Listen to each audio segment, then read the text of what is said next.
Alright, this is episode 83 today for the Mexican Grand Prix. If you missed the previous episode, I recommend you go and check that one out, especially the fact Valtteri Bottas announced his retirement at the end of that episode as well, so he'll be departing this series at the end of the season.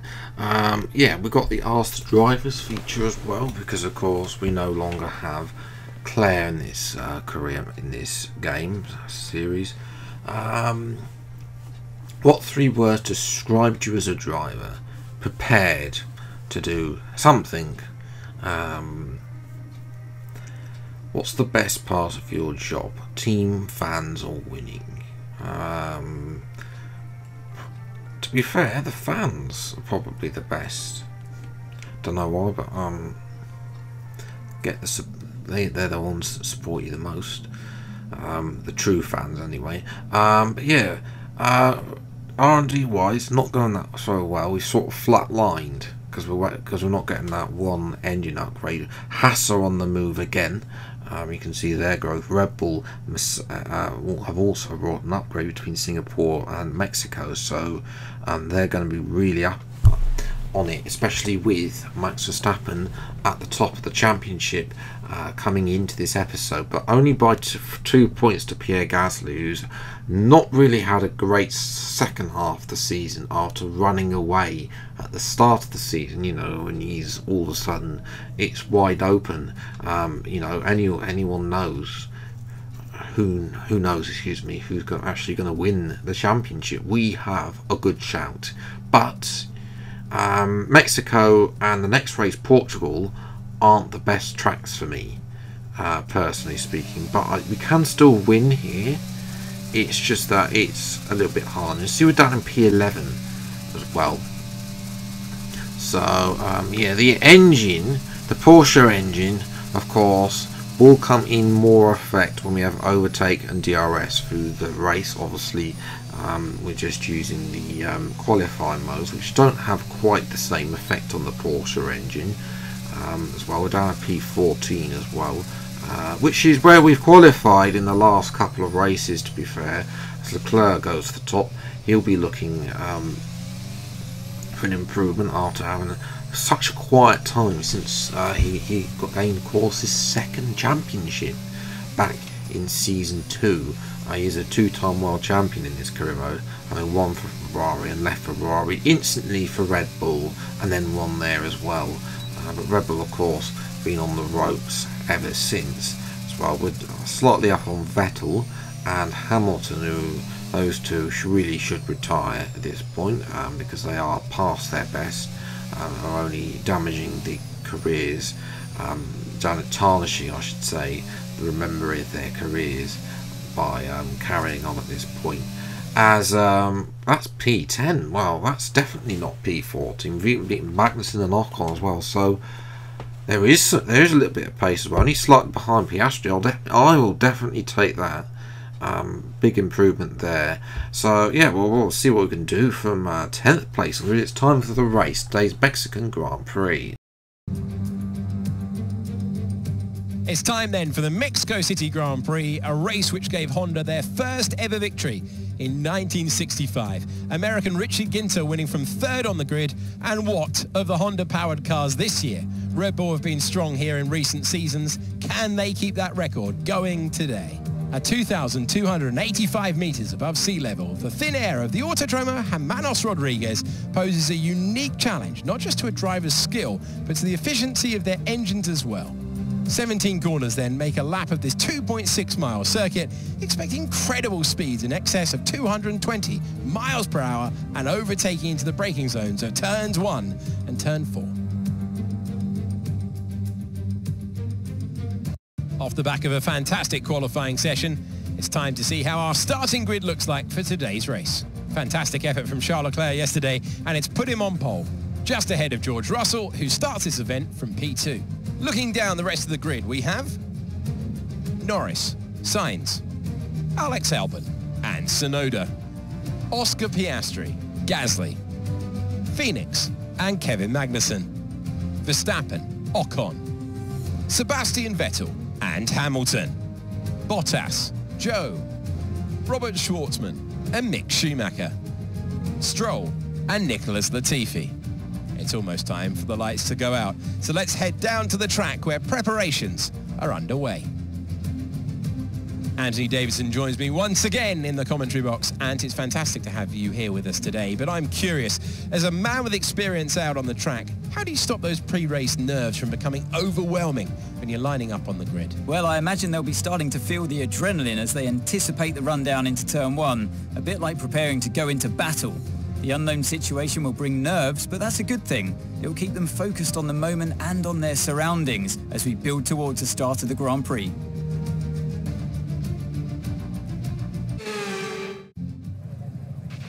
After the points finished last race, let's aim to keep that momentum going. Okay, Max Verstappen has a penalty. That's very interesting. He'll be right behind us in P11 though. And you know what? It's got some good results for us. We're starting on the mediums again. This is the go-to strategy now.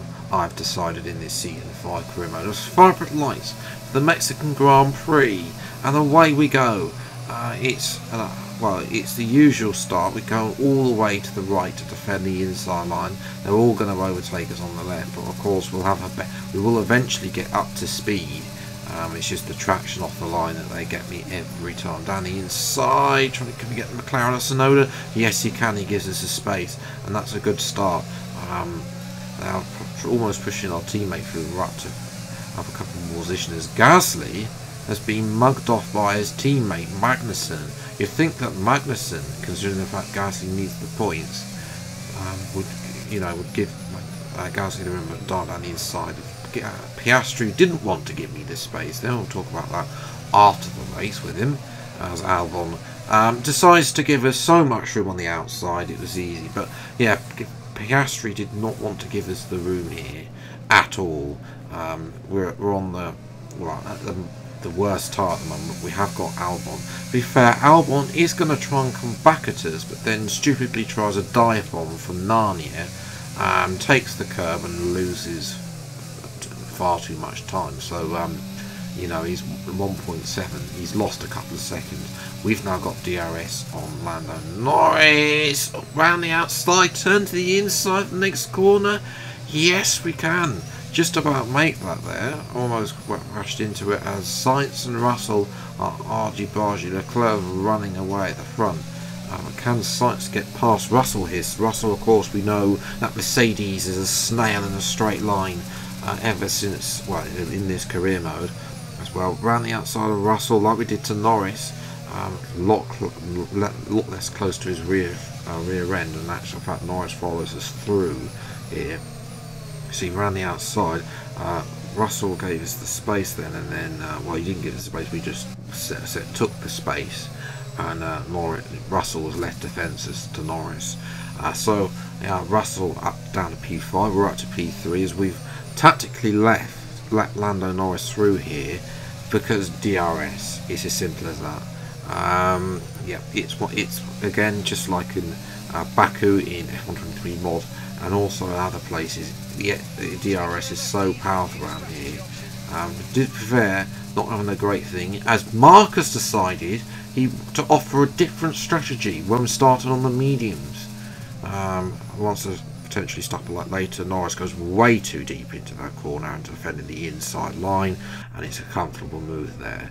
As Robert Schwartzman, sadly for him, he is out of the race with an engine failure. The Ferrari engine, the back of the Alfa Romeo, has decided he doesn't want to carry on anymore.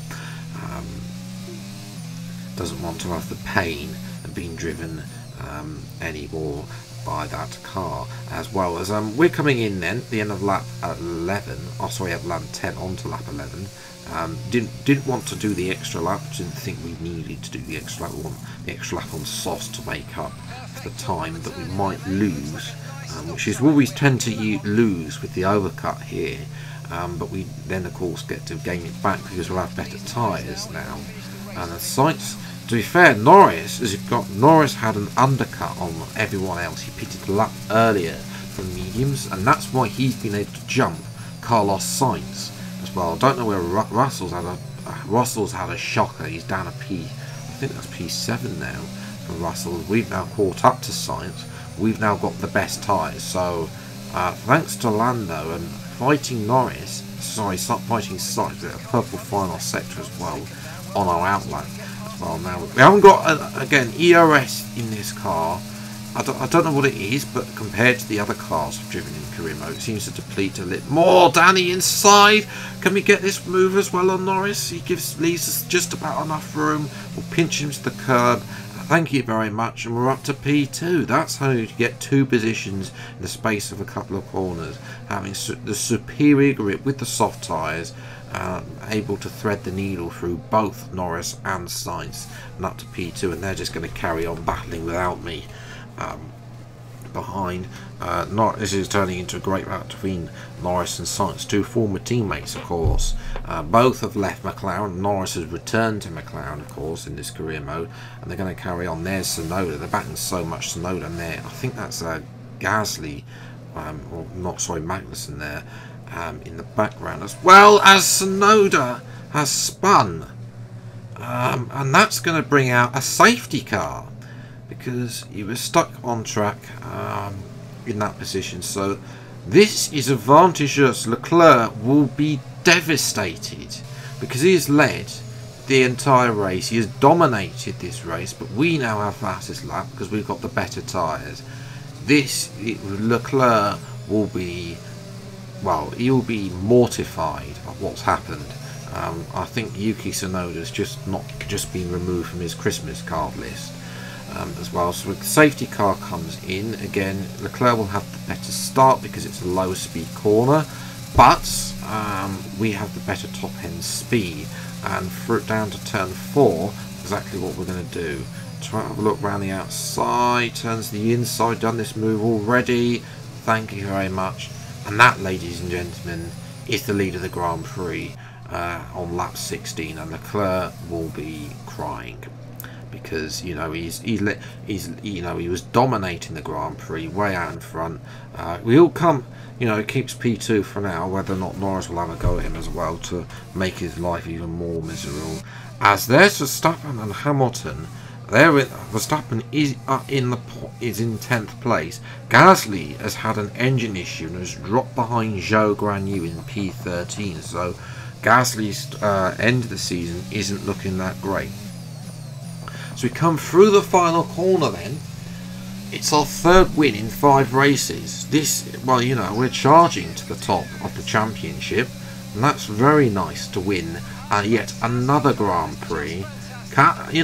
Triple World Champion. He's on the cards, very much so now.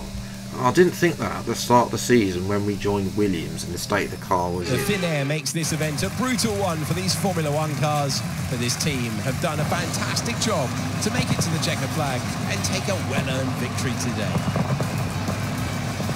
Talk to me, Ant. What was it that set them apart from the competition today? I think the key here was just the quality of the racecraft, I mean, how many overtakes did they make overall? I'm sure we have a stat person keeping score somewhere, and it's fantastic to watch, wasn't it? This is a strategic sport at the end of the day, but it's always really gratifying to see close-fought battles on track. It's what all the fans are after. Here comes your top 3, making their way down to the podium for what can only be described as a fantastic day for Formula 1. Oh yes, top step again. Leclerc, to be fair, will be upset, I think, with that. Norris will be happy it's a podium for him. He's just seeing out the end of this championship after a horror show at the start where the car was like the real life McLaren. That's where the upgrade progress is in this particular career mode. Whether McLaren can upgrade like that in real life, I'll have to wait and see. As well, but there we go. Oh, hang on. Notice Hamilton. There's penalties. There's penalties for Verstappen, Vettel, and Hamilton. 5-second penalties has dropped them out of the point. So Gasly does get a point. Zhou gets a point as well. So that's 2 priceless points for Alfa Romeo in their battle for the 3rd worst team. And this is what happened. It was Tsunoda's SBINALLA Hamilton reversed into I think that was Verstappen, and then obviously Vettel got caught up as well. So all three of them got given penalties. So yes, in terms of that, it's now a 19-point lead at the top. I mean, that's a healthy lead going in to the final 3 rounds as well. Gasly's 20 points back. Albon closing in as well. Leclerc, you know, second place today if he gets a good run. That's the thing. If you get a good run, that's how close it is. Constructors is a lot closer. 7 points separating Red Bull from ourselves. AlphaTauri now way down the order in P3. I'm just probably going to settle for that, really. In our rivalry with Leclerc, of course, we've outscored him today, so it's 10-all in that particular rivalry, with 4 races remaining at the end of the season as well. So yes, next time out will be Portugal. That episode will be out later in the week. So yes, all I can say is then, if you are new around here, then please get subscribed for weekly formal content. I hope you have enjoyed. If you did, leave a like. Until the next video then, I'll see you next time. Take care. Thanks so much for watching. Enjoy your day, and goodbye.